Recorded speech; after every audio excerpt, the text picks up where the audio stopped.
All right, so in this video, I want to give you two huge and very impactful, important money-making methods for you to excel in your career as a professional. And then I want to talk through the dangers of being focused on just making money. So a little bit of a dichotomy for you today, and we'll work in how to be living out your Christian faith in your money-making endeavors. All right, why not give you a good view of some of the Red Rock Mountains here. Beautiful. It's just crazy, man. Look at that. It's so awesome. Here to give you a little view while I do a little talk about what I'm thinking about today. A few things I'm thinking about. I'm out here in Vegas for a conference and try and get out and about. It's been a primary focus of mine for these conferences. It's just to get out and about and take a look at what the Lord's created around us, around these areas. It's just been awesome to get out there and see these different spots. So I had a good conversation that I talked about on this channel a couple weeks ago with a mentor of mine. And one of the topics that we talked about that I didn't mention when I was documenting that conversation was how often people are thinking about your money. It's an interesting thing. So I've had, what do they call it, a modicum of success with selling a couple businesses, and naturally that's put me in a position to be in more of an investment mindset. There's a really great little clip about the principles of money making from My First Million, Sean Puri. I don't know how to pronounce his name, but he talks about there's a few key skills that are money making skills, and one of them is hunting. Another one is sales or deal making. That's kind of where I started. And now I'm in this hunting mindset. The hunting mindset is hunting for good deals, for investment opportunities. That's primarily looked like for me in private markets, although I am invested in just like index funds. And then I've got a Bitcoin because I do love crypto, was heavy in crypto and NFTs back in the day, a couple years ago, but still have some holdings there. But anyway, primarily looking at real estate and private businesses. So difference there for those who may be new to this, you've got private and public companies. Private businesses are not listed on the New York Stock Exchange or any other stock exchange. They're privately held, owned by individuals or by groups of individuals, or, private equity, which is still a group of individuals, just a larger group, or venture capital, same sort of deal. The different types of private businesses and their holdings is just really as creative as people want to be, which I love. And same with real estate deals. So that's been where I've been hunting. So with hunting, the main money-making practices or methods that I've utilized are deal making and hunting. So I came up in sales. I went to school for bio pre-med, was going to be an orthopedic surgeon. While I was taking the MCATs, trying to get into med school, I took a first job out of college selling dental implants in South Jersey, PA, some in Delaware, and really fell in love with sales, with deal making. I read tons of books. I can give you a nice list of those at some point. I listened to the Advanced Selling podcast by Bill Caskey and Brian Neal. Phenomenal podcasts for those looking to learn the skill and art of selling with proper intent, with a good, abundant mindset, with detachment from the deal, customer focused, genuine care for your customer and solving those problems and guiding them and leading them to a solution. Those are the core fundamental principles on which I sell. There's a lot of opinions about selling and the ethics of selling, and I have an approach that I believe is biblical, is sound, is others focused, and is detached from the outcome. So that's the first method, is selling, deal making. And then later on, now in the past couple years in my career, I've been moving into the hunting. And I just mentioned, some of the components of what hunting's about. The only thing with hunting is you need capital. So you can either raise capital, you can make your own capital and use that capital to hunt, and like I mentioned, I'm looking at private markets, real estate and private businesses. That's really where I go hunting. I love it. I love the deal making. I love how nowadays deals come and find me. There was a couple this morning that came through. One for a coffee drive-through franchise, which I thought was cool, and I'm going to meet with them next week. Yesterday, it was 3 garden centers in South Jersey, one in Northern Jersey, so 3 locations. Just invested in a plumbing business. So I'm hunting in the private markets. Yesterday, we just finished cleaning up one of our duplexes in Wilmington that we're going to put on Furnish Finder to get some short-term tenants in there. Interesting story there. One thing, if you're looking at multifamily, you want to look at the code in your city or your township or, whatever local municipality you have. We do not have have a non-conforming use variance. So back in the day in the city of Wilmington, a lot of these buildings were constructed, and then over time, probably in the early 20s, these buildings were cut up into multifamily units, and they got what's called a non-conforming use variance from the city, basically saying the original use of that property is a single family home, and then you get this non-conforming use variance where you can utilize it as a multifamily property. So we lost that prior to our ownership of this particular duplex. I'll work around for now until we get the legal process, which could cost, 10, 20, 30,000, no idea, to get that non-conforming use variance back in place. The workaround that we're going to use is Furnish Finder. So it's like a 3, 6, 9 month lease, and it's technically a short-term lease, but it is acceptable when you do not have a non-conforming use variance. So that's what we're going to use to kind of keep that property cash flowing while we figure out our non-conforming use. So anyway, that's hunting. Those are some of the deals that I've been working on this week and evaluating this week. But one of the things, and I mentioned the pitfall of hunting, especially if you do not have your own capital. And if you have your own capital, you got to keep this in mind. Other people are spending a lot of time thinking about your money. If you have any capital, people are thinking about your money more than you know. It's something to be mindful of. And it's a lot easier for other people to spend your money. And if you are looking to get into hunting, looking to put deals together in public or private markets, it's an interesting position that you're in, because you've obviously got to go raise money. You got to go talk to investors. And I don't have the perfect answer to this. I'm discovering the best practices on how to think about this and consulting with my mentors on that. And I'll keep you up to speed as I come to more understandings of this concept. There's some pitfalls in thinking about other people's money, and it can compromise your relationships.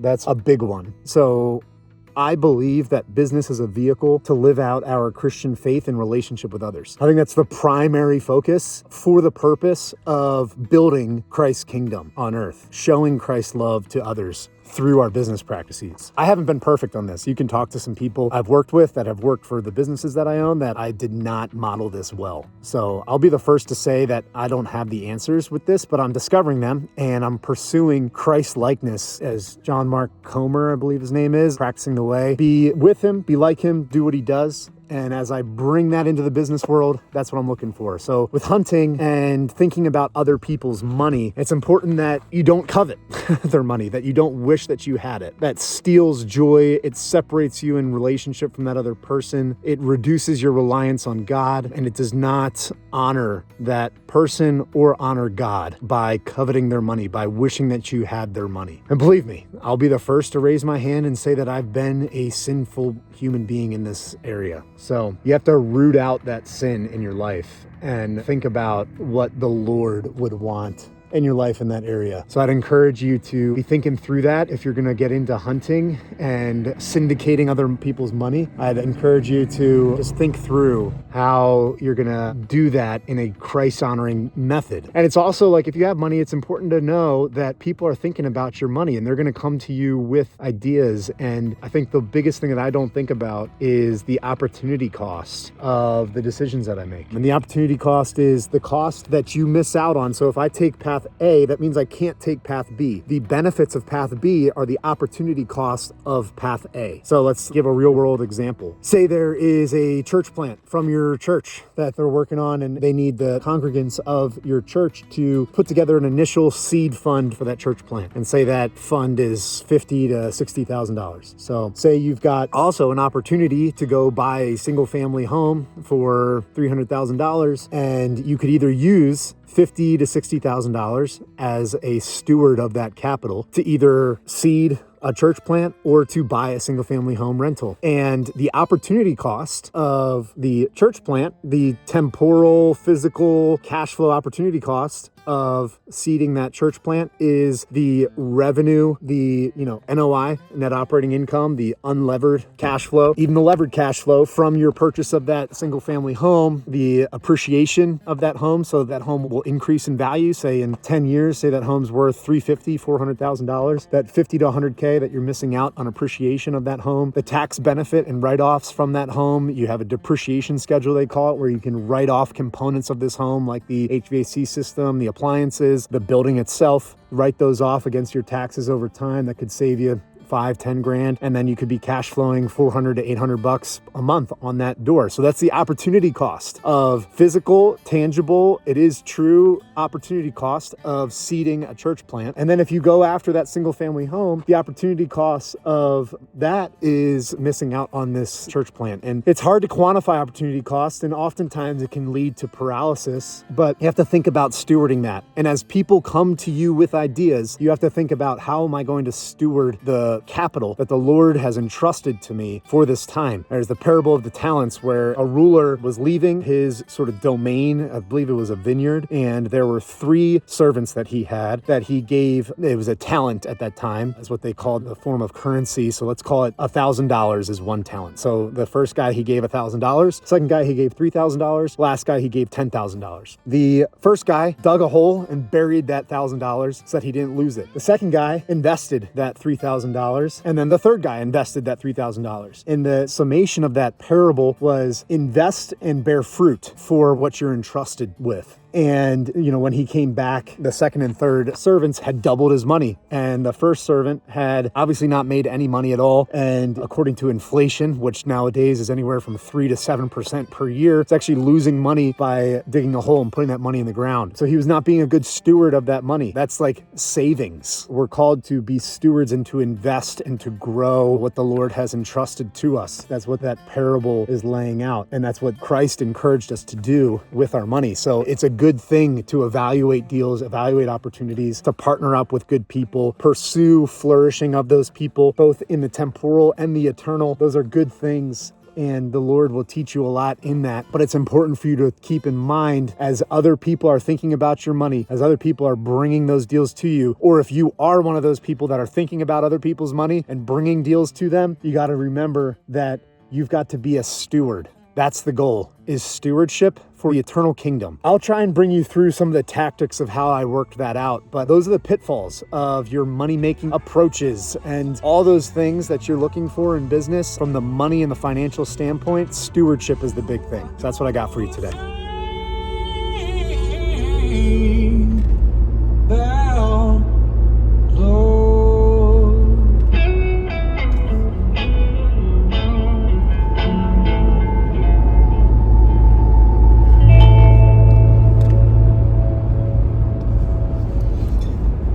Beautiful drive here at Red Rock Canyon, right outside Vegas.